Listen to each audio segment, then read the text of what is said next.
Good afternoon. It's March 8th, 2022. This is To My Liberal Friends.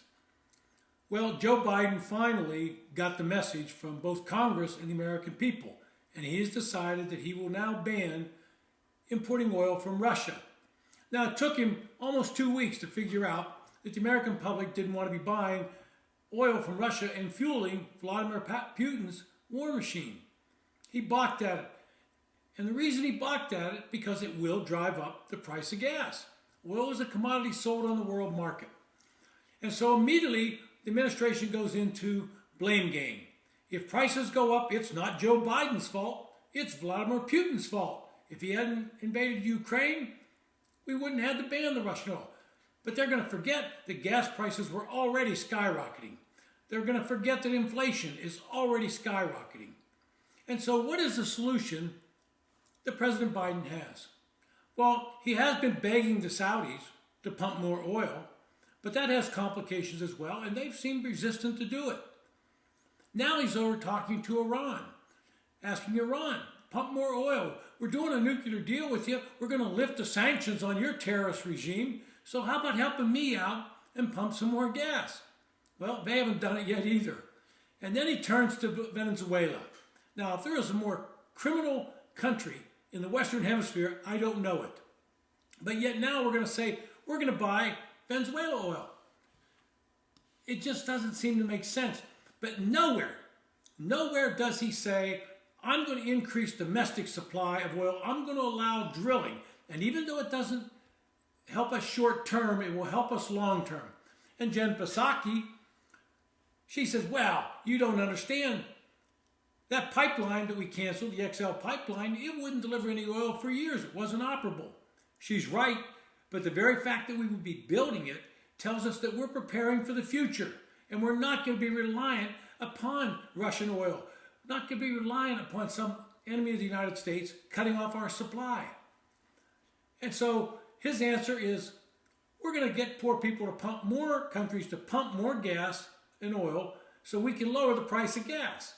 Well, I had to go to Las Vegas from St. George, Utah last weekend. When I left, I filled up with premium gas, and it was $3.62. When I came back, I stopped at the same gas station to fill up, and it was $4.16. That's over 50 cents a gallon more in just 4.5 days. And so what we have is the administration now saying, let's blame it on everybody else. And I go back to Russell Long, and I've quoted this on this blog before, where he said, don't tax him, don't tax me, tax that man behind the tree. Well, Biden's saying, don't blame me, blame that man behind the tree, or blame anybody but me. But the bottom line is, if he would say, we're going to drill for more oil here in the United States, and even though it's short term, it's not going to be there, it's going to allow us long term to be safer. But the excuse now, the Secretary of Transportation, Mr. Buttigieg, he laughingly says, well, if you don't like the price of gas, buy an electric car. Well, how many middle class and lower income people can afford to buy an electric car? And of course, Mr. Buttigieg doesn't answer the question, where do you think the electricity comes to charge those batteries? I can tell you where it comes from, fossil fuel plants. And we're going to need more of that in order to keep those cars running.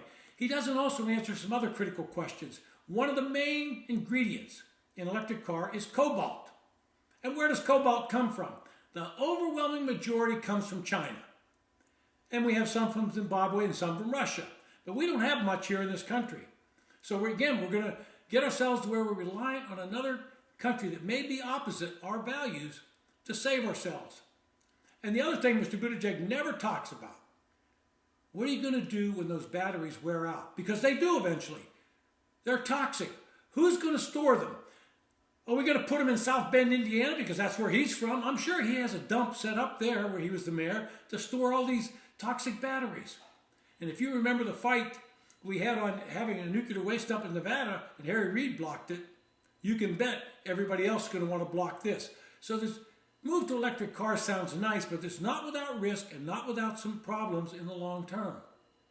And I'm always amazed when people tell me, oh, I have a carbon neutral car because I drive a Tesla, but then they plug it in and I say, well, where do you think that electricity comes from? You got solar panels on the roof of your car? If not, you're using up electricity that's produced by gas, coal, or oil. And Psaki, going back to her, on the Air Force One today, she says, well, let's call it the Putin price increase. God forbid we call it the Biden price increase, but that's who it is. It was going up before, it's going up again, and I predict we're going to see $5 a gallon gas as a routine within the next few months. And I'm going to feel that pinch because I've made a commitment to drive from Utah back to Virginia later this year, so I guess the price of that trip is going up significantly. This has been To My Liberal Friends. Thanks for listening. And Mr. Biden, start paying attention to what the American people are saying. Quit reacting way too late. Thanks for listening.